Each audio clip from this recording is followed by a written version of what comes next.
Well, it is 5 o'clock somewhere, and that means it's time for another Food for Thought Friday.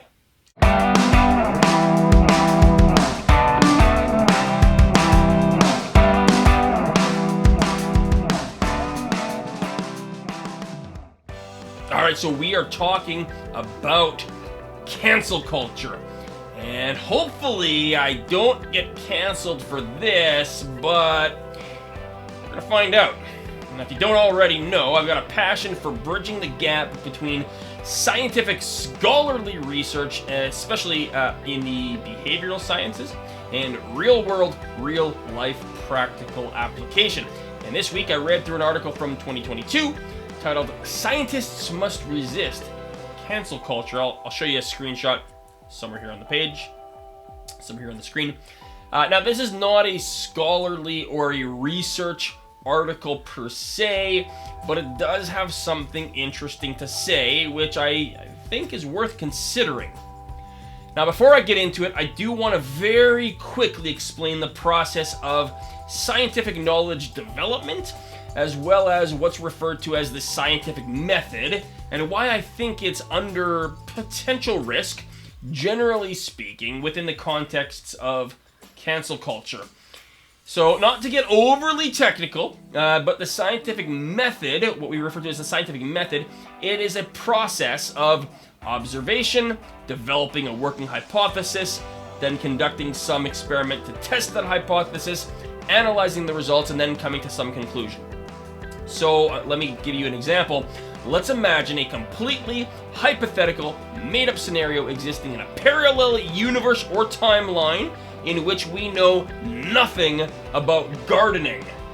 And so perhaps we find ourselves one day picking tomatoes from the garden, and we notice the tomatoes which grew in the slightly shaded area were less sweet than the tomatoes which received more sun. And so what do we have? We have an observation. We don't know why this thing has taken place, and there could be countless reasons, such as soil chemistry, water differences, which lead to the difference in sweetness. But we hypothesize that it's the sun exposure which created the difference. Now, in this made-up hypothetical world, modern science has not yet discovered that it is sun exposure that results in sweeter tomatoes. So, what do we have? We've got an experimental hypothesis. We hypothesize that increasing sun exposure will lead to increased sweetness in the tomato, and this is a fairly easy thing to create an experiment around while controlling other variables. So now we have two hypotheses. Hypothesis 1 is our experimental hypothesis. Hypothesis 2 is what we call the null hypothesis. That's the term for it, the null hypothesis. And the null hypothesis is the status quo. It's what we've already accepted. It's what's widely accepted. It's the status quo. Now, in this made-up scenario existing in an alternative universe, the null hypothesis is that sun exposure has no statistically significant difference on the sweetness of tomatoes. Okay? Understand this example is completely made up and in a made-up universe. Okay? So, what do we have? We have an experiment which aims to prove what? Trick question. Nothing. The experiment doesn't aim to prove anything. That's not how science works. The scientific method doesn't aim to prove a hypothesis. Okay, and as a side note, for that reason, we need to be very critical of news reports and media that says, science proves XYZ. No. The scientific method doesn't aim to prove an experimental hypothesis. The scientific method seeks to reject the null hypothesis by providing stronger evidence suggesting the support for the experimental hypothesis. I don't want us to get too lost in the weeds. I'm not going to get much more technical than that.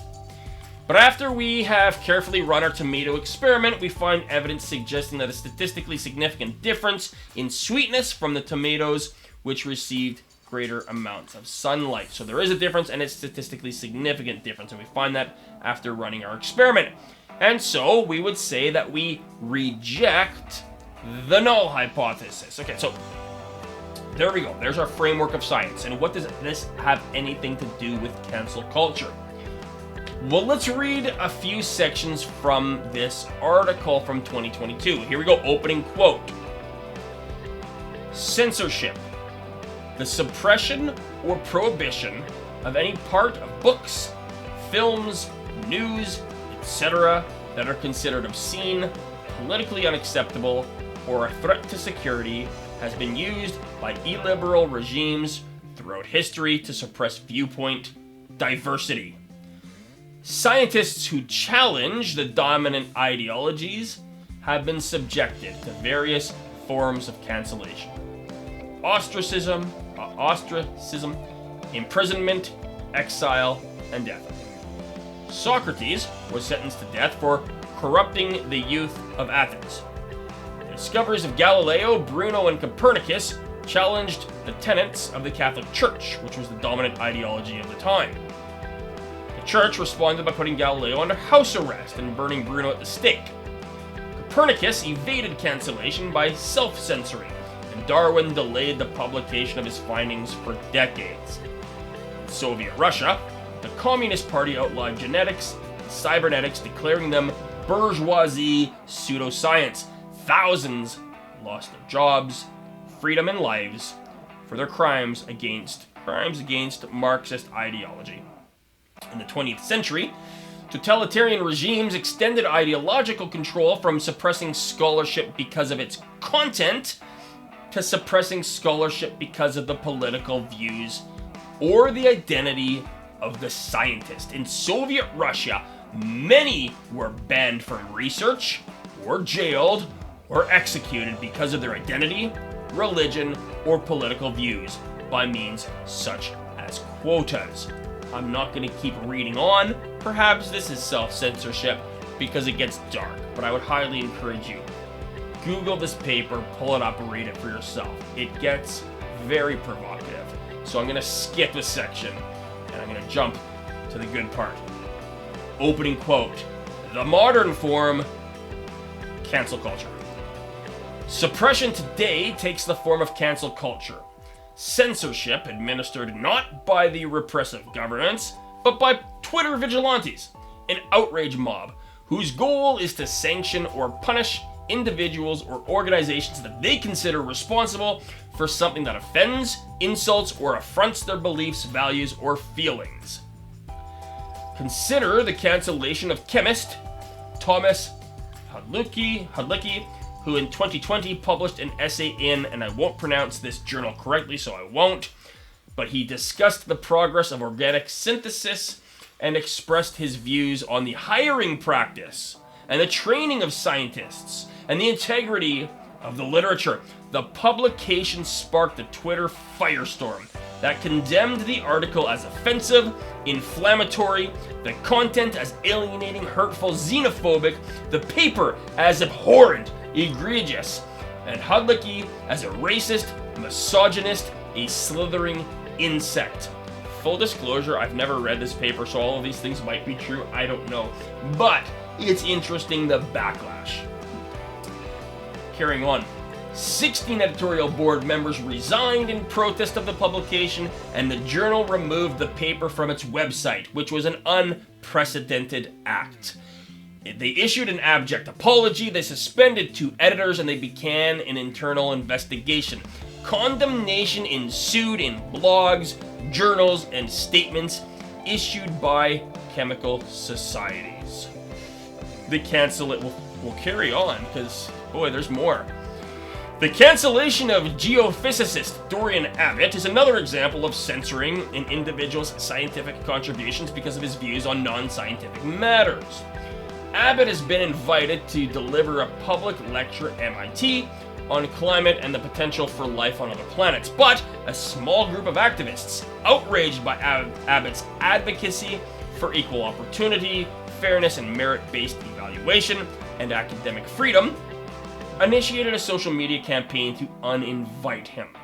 MIT quickly canceled the event, violating their own policy of open research and free interchange of information among scholars. Some institutions have actually instituted censorship. For example, the Royal Society of Chemistry, RSC, a major publisher, has issued guidelines for editors to consider whether or not any content might have the potential to cause offense. An RSC memo explains the guidelines were developed in response to the Hudlicki affair. The document elaborates. The aim of this guidance is to help you to identify and prevent the publication of inappropriate content in our journals and books. Words, depictions, and imagery have the potential to cause offense. There can be a disparity between intention of the author and how their content might be received. It is the perception of the recipient that determines the offense, regardless of author intent. Closing quote. My side commentary on this note, I agree. I completely agree. We do need to be aware of the perceived message that we send, whether by intention or otherwise. As the communicator, I am responsible for how that message is received and interpreted, and if we think there's potential for miscommunication or misperception, we are responsible to address that. Okay? Now, the APA, the American Psychological Association Publication Manual, which is right here, has added a section in their 7th edition on bias-free language, and it reads, opening quote, authors must strive to use language which is free of bias, meaning the implied or irrelevant evaluation of group or groups that they're writing about. As an organization, the APA is committed to both the advancement of science and the fair treatment of individuals and groups. These principles require that authors and students who use the APA style avoid perpetuating demeaning attitudes in their writing. It's unacceptable to use constructions that might imply prejudicial beliefs or perpetuate biased assumptions against persons on the basis of age, disability, gender, participation in research, racial or ethnic identity, sexual orientation, social economic status, or some combination of these, or other personal factors. For an example, marital status, immigration status, religion.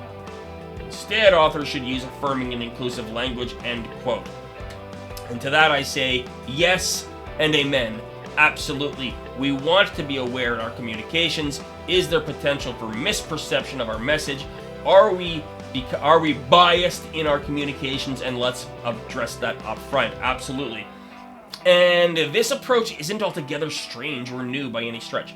I'm in Canada. Canadian legislation prohibits workplace bullying and harassment and violence, prohibiting any act, conduct, or comment that can reasonably be expected to cause offense, humiliation, or other physical or psychological injury or illness to an employee. And our legislation includes inappropriate conduct or comment that a person knew or reasonably ought to have known would be humiliating or intimidating. So this is not, so far out there. This is pretty common across multiple domains. But let's jump back to the paper. Opening quote. The editors, remember this is the RSC, the Royal, what was the acronym? RSC, the Royal Society for Chemistry. Okay. The editors are instructed to be on the lookout for any content that could reasonably offend somebody on the basis of their age, gender, race, sexual orientation, religious or political beliefs, marital or parental status, physical features, national origin, social status, or disability. And I gotta pause right there and say, hey, to all of this, yes, absolutely agree. Here's where it gets dicey. Here's where it gets a little bit tricky. Carrying on. Or are likely to be upsetting, insulting, or objectionable to some, or most people. End quote. My commentary. Upsetting or objectionable. I'm not sure that this allows for the free flow of thoughtful, critical debate, or challenging the status quo, which is required in the scientific method. or a democratic society for that matter. We'll carry on with the reading. Opening quote. These guidelines are so broad, according to the authors, these guidelines are so broad as to justify censoring anything in chemistry and beyond. One might think a chemistry paper is an unlikely source of objectionable content. Not so, as documented content that is objectionable to some includes names of scientific discoveries and equations, such as Shockley-Queisser limit and Newton's laws. Technical terms as quantum supremacy, master password, and dummy variable, and a slew of other plain English words. For an example, normal allegedly makes most people feel excluded. So much for the chemistry term normal pH, and the statistical term normal distribution. Some scholars are offended by capital letters, symbols of hierarchy and oppression. Following the guidelines, are RSC editors now to prevent the publication of pH, which, by the way, for the listener here is lowercase p, capital H? The guidelines undermine the RSC's mission, which is to facilitate the communication of high-quality chemistry research and the advancement of chemical science. Censorship is antithetical to science. So rather than turning social media censorship into policy, so say the authors, scientific leadership worldwide should reject cancel culture and defend the core principles of science, which is the free exchange of ideas in pursuit of truth. So there you have it. Have we as a society lost the ability for critical analysis? Is this really where we're at? Can we find it within ourselves to muster the fortitude to withstand voices of dissent? Or have the days of free and open dialogue really passed us? Well, I suppose time will tell. Until then, I hope that this has been, at very least, food for thought. I hope it helps. Follow me for more.